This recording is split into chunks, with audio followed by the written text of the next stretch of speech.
Hello guys, welcome to my YouTube channel PCS hub. हम इस video में बात करेंगे वेरियस कॉन्स्टिट्यूशनल अमेंडमेंट एक्ट्स के बारे में।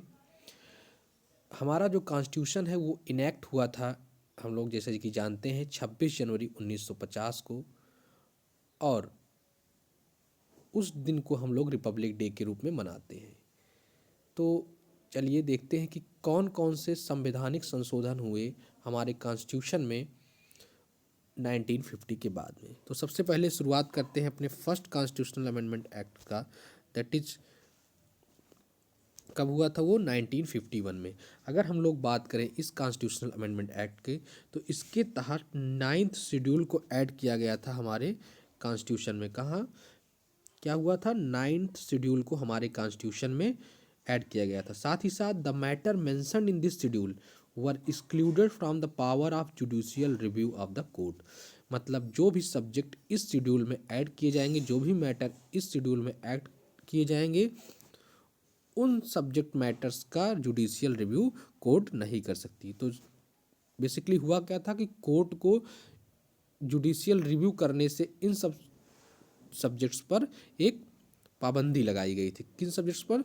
जो मैटर्स इंक्लूड किए गए थे 9th schedule of the constitution में। तो ये तो था हमारा first constitutional amendment act. First constitutional amendment act कहता है कि जो भी मैटर 9th शेड्यूल में ऐड किए जाएंगे, मैं शॉर्ट में शेड्यूल के लिए यस यूज़ करूंगा और कॉन्स्टिट्यूशन के लिए सी, पहले से बता दे रहा हूँ जिससे आपको बाद दिक्कत ना हो।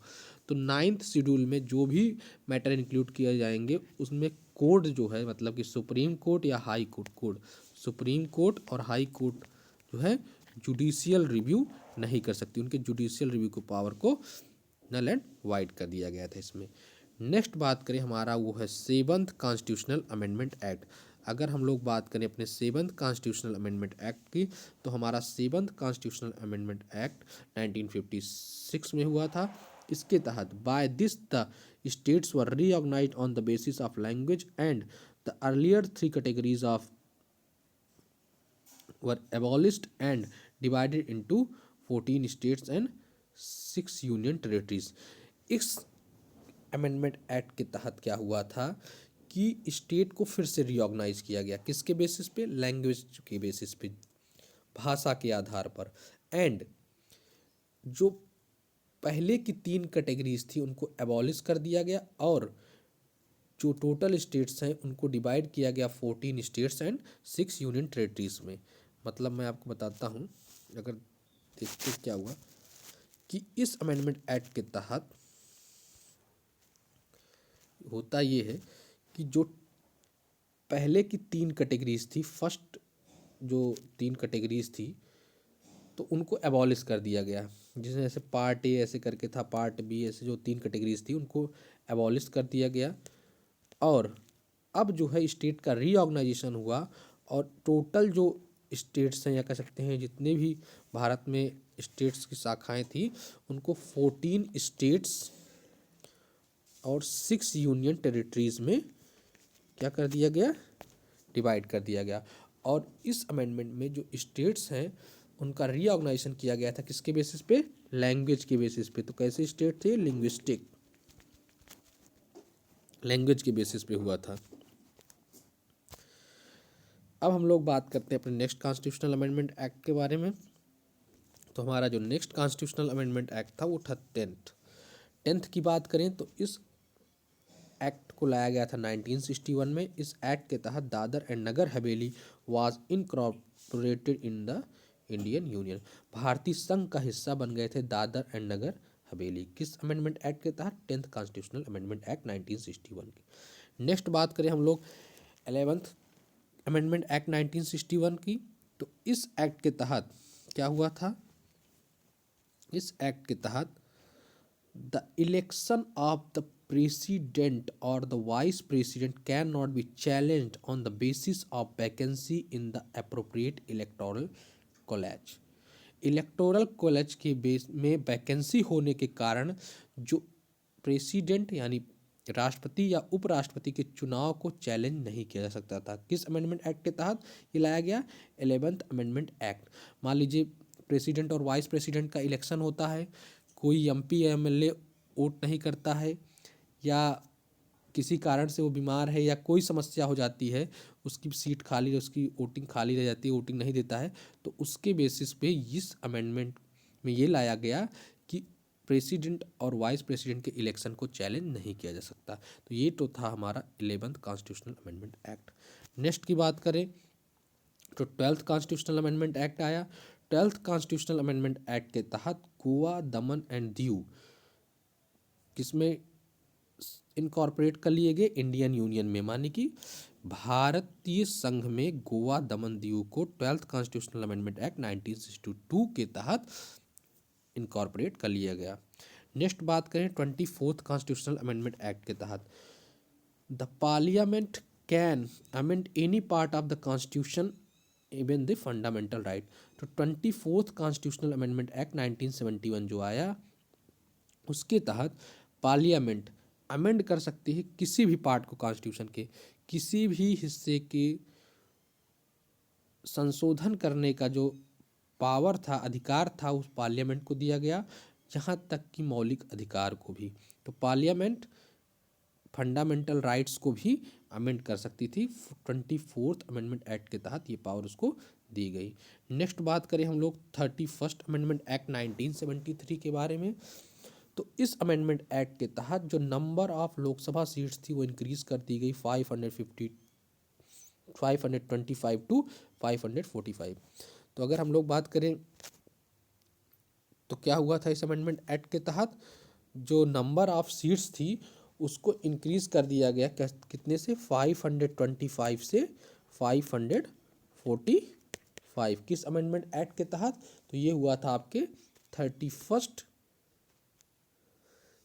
कॉन्स्टिट्यूशनल अमेंडमेंट एक्ट 1973 के तहत लोकसभा की जो सीटें हैं उनको 525 से बढ़ाकर 545 कर दी गई थी।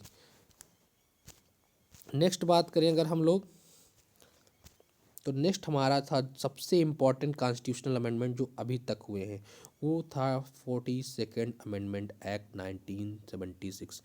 ये सबसे मोस्ट इम्पॉर्टेंट 1976 वाला अमेंडमेंट है। इस अमेंडमेंट को हम लोग इसीलिए मिनी कॉन्स्टिट्यूशन भी कहते हैं। क्या कहते हैं? मिनी कॉन्स्टिट्यूशन, मिनी कॉन्स्टिट्यूशन भी कहते हैं। कब हुआ था ये? 76 में। इस अमेंडमेंट एक्ट के तहत क्या हुआ था? By this the world socialist, secular and integrity were included या एडेड इन द प्रेम्बल। तो प्रेम्बल में 3 नए शब्द ऐड किए गए थे इस एक्ट के तहत। क्या हुआ था कि आपके प्रेम्बल में 3 नए वर्ड ऐड किए गए, 3 new words added sorry, preamble में आपके 3 नए वर्ड ऐड किए गए थे। उनमें से पहला था आपका सोशलिस्ट, दूसरा था आपका सेकुलर और तीसरा था आपका इंटीग्रिटी। Socialist, secular, integrity.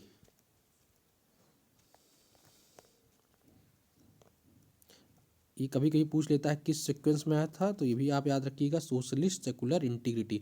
और अगर आपको बार बार ये भूल जा रहे हैं तो इसके लिए एक ट्रिक याद कर लीजिए, दरोगा साहब, एसआई से आपको दिमाग में एक आइडिया रहेगा कौन से 3 वर्ड थे। एक था सोशलिस्ट, सेकुलर और इंटीग्रिटी। तो ये 3 वर्ड ऐड हुए थे प्रिम्बल में। नेक्स्ट बात करें तो इस अमेंडमेंट एक्ट के तहत फंडामेंटल ड्यूटीज़ को ऐड किया गया था। किसमें ऐड किया गया था? आपके कॉन्स्टिट्यूशन में। Fundamental duties were added to the constitution under part 4A। देखिए क्या हुआ था इस एक्ट के तहत कि जैसे कि हम लोग जानते हैं कि जब हमारा ओरिजिनल कॉन्स्टिट्यूशन था उसमें फंडामेंटल ड्यूटीज़ नहीं थी। ओरिजिनल कॉन्स्टिट्यूशन में हमारे फंडामेंटल ड्यूटीज़ नहीं थी। फंडामेंटल ड्यूटीज़ हमारे ओरिजिनल कॉन्स्टिट्यूशन में नहीं थी। ये कब ऐड हुई थी? 42nd अमेंडमेंट एक्ट के तहत 10 ड्यूटी आपकी ऐड हुई थी। और एक ऐड हुई थी 86th अमेंडमेंट एक्ट के तहत, जो मैं आगे बताऊंगा।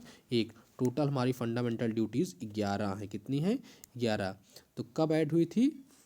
1976 में ऐड हुई थी 10, और एक हुई थी 86th अमेंडमेंट एक्ट के तहत।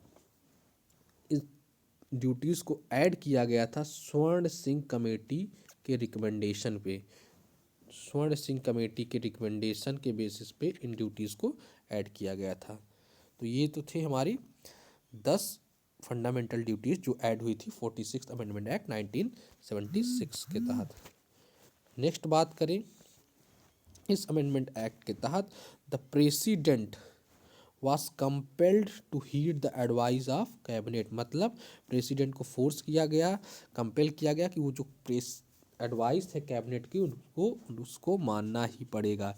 मतलब उनके ऊपर एक ऑब्लिगेशन, बाध्यता कर दी गई कि काउंसिल ऑफ मिनिस्टर की या कैबिनेट की जो एडवाइस होगी उसको प्रेसिडेंट को मानना ही पड़ेगा।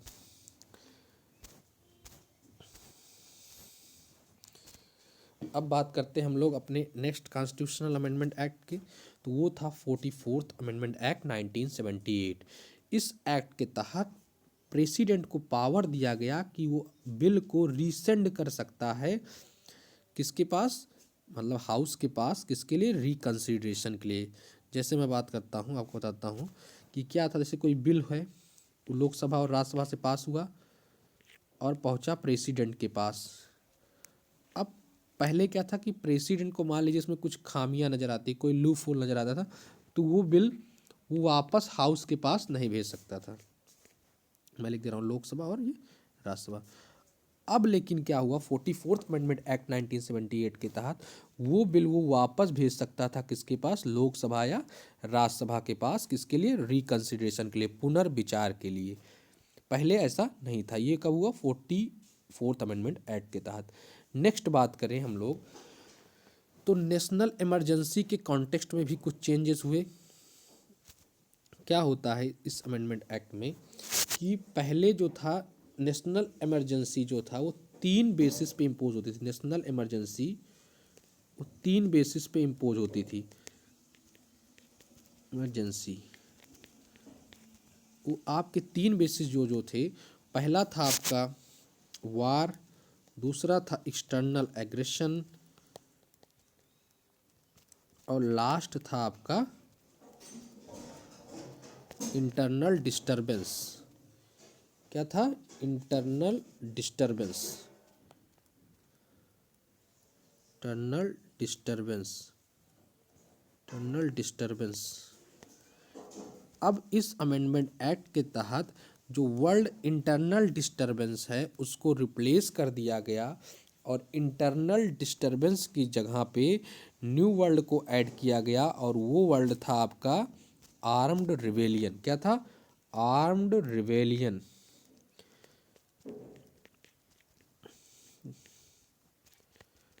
तो 44th अमेंडमेंट एक्ट के तहत नेशनल इमरजेंसी में जो इम्पोजिशन का क्राइटेरिया था उसमें इंटरनल डिस्टरबेंस को रिमूव करके आर्म्ड रिबेलियन को ऐड किया गया। तो अब इमरजेंसी 3 बेसिस पे ही इम्पोज की जा सकती है। एक है आपका वार, एक है आपका एक्सटर्नल एग्रेशन, और तीसरा है आपका आर्म्ड रिबेलियन। अब इंटरनल डिस्टरबेंस के बेसिस पे इम्पोज नहीं की जा सकती। तो ये तो था हमारा नेक्स्ट अमेंडमेंट जो हुआ था हमारे कॉन्स्टिट्यूशन में। अब बात करते हैं अगला क्या हुआ इस 44th अमेंडमेंट एक्ट में। 44th अमेंडमेंट एक्ट के तहत right to property was remove from the list of fundamental rights and was made a legal right. Right to property का जो अधिकार था वो मौलिक अधिकार से हटाकर एक क्या बना दिया गया? Legal right. देखिए क्या होता है कि पहले क्या था कि फंड जो राइट टू प्रॉपर्टी है, राइट टू प्रॉपर्टी, ये क्या था आपका? प्रॉपर्टी ये क्या था? एक फंडामेंटल राइट था। अब इसे फंडामेंटल राइट से हटाकर क्या कर दिया गया? लीगल राइट कर दिया गया। किस अमेंडमेंट एक्ट के तहत? 44th अमेंडमेंट एक्ट के तहत। और साथ ही साथ इससे क्या चेंज हुआ? अनुच्छेद 11 आर्टिकल 31 और 19F को क्या किया गया, ओमिट किया गया, इसमें मतलब चेंज लाया गया और इसे फंडामेंटल राइट की जहाँ लीगल राइट बनाया गया आर्टिकल 300A के तहत, 300A के तहत, जो कि पार्ट है किसका, मतलब पार्ट 12 का हिस्सा है, पार्ट 12 में बिलोंग करता है। तो राइट टू प्रॉपर्टी जो कि फंडामेंटल राइट था उसे लीगल राइट बना दिया गया। इसके लिए आर्टिकल 31 और 19F में ओमिशन करना पड़ा और ये किस आर्टिकल में ऐड कर दिया गया, आर्टिकल 300A ऑफ पार्ट 12।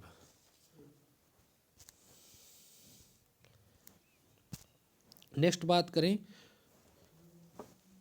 तो जो फंडामेंटल राइट्स था guaranteed under article 20 and 21 can not be suspended during national emergency. तो पहले क्या रहता था कि नेशनल इमरजेंसी इम्पोज होने पर सारे फंडामेंटल राइट्स क्या हो जाते थे,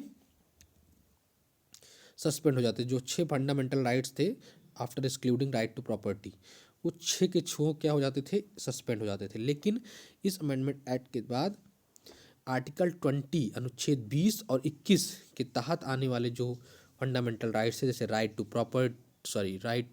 privacy, right to life, right to education, ऐसे फंडामेंटल राइट्स सस्पेंड नहीं होंगे अंडर आर्टिकल 20 एंड 21 के तहत जो आते हैं। नेक्स्ट बात करें हम लोग अपने अगले आर्टिकल की, तो वो था 52nd amendment act 1985। Under this there is a provision to disqualify the member of parliament and state legislature in case of defection. अगर कोई मेंबर ऑफ पार्लियामेंट हो गया या स्टेट लेजिस्लेचर का डिफेक्ट करता, डिफेक्ट करना होता है मतलब जीतने के बाद पॉलिटिकल पार्टी को चेंज करना, तो उस केस में उसे क्या कर दिया जाएगा, डिस्क्वालीफाई कर दिया जाएगा अंडर 52nd अमेंडमेंट एक्ट 1985। मतलब कि अगर कोई मेंबर है वो कोई मेंबर है वो क्या है कि इलेक्शन हो जाने के बाद, जीत जाने के बाद पॉलिटिकल पार्टी को चेंज करता है कि दूसरी पार्टी में जाके उसे मिनिस्टर बना दिया जाए, ऐसी कुछ कंडीशन पे लालच वश अगर किया किसी कारण से चेंज करता है, तो 52nd अमेंडमेंट एक्ट के तहत अब क्या कर दिया गया कि अब अगर वो डिफेक्ट करेगा तो उसके मेंबरशिप को क्या कर दिया जाएगा, डिस्क्वालीफाई कर दिया जाएगा। और इसके लिए 10th शेड्यूल ऐड किया गया हमारे कॉन्स्टिट्यूशन में। कॉन्स्टिट्यूशन में कौन सा शेड्यूल ऐड किया गया, 10th। नेक्स्ट हम लोग बात करें तो हमारा नेक्स्ट आता है 58th अमेंडमेंट एक्ट 1987। बहुत छोटा सा था। The official text of the constitution was made available in Hindi language. जो ऑफिशियल टेक्स्ट था वो पहले आपका इंग्लिश लैंग्वेज में ही अवेलेबल था कॉन्स्टिट्यूशन का, लेकिन 58th अमेंडमेंट एक्ट 1987 के तहत उसे किस में अवेलेबल कराया गया, हिंदी में भी। तो ये तो था हमारे कॉन्स्टिट्यूशनल अमेंडमेंट एक्ट्स का पार्ट 1। अभी हमारे कुछ और कॉन्स्टिट्यूशनल अमेंडमेंट एक्ट जो हैं, लगभग 15 इंपॉर्टेंट कॉन्स्टिट्यूशनल अमेंडमेंट एक्ट बचे हुए हैं।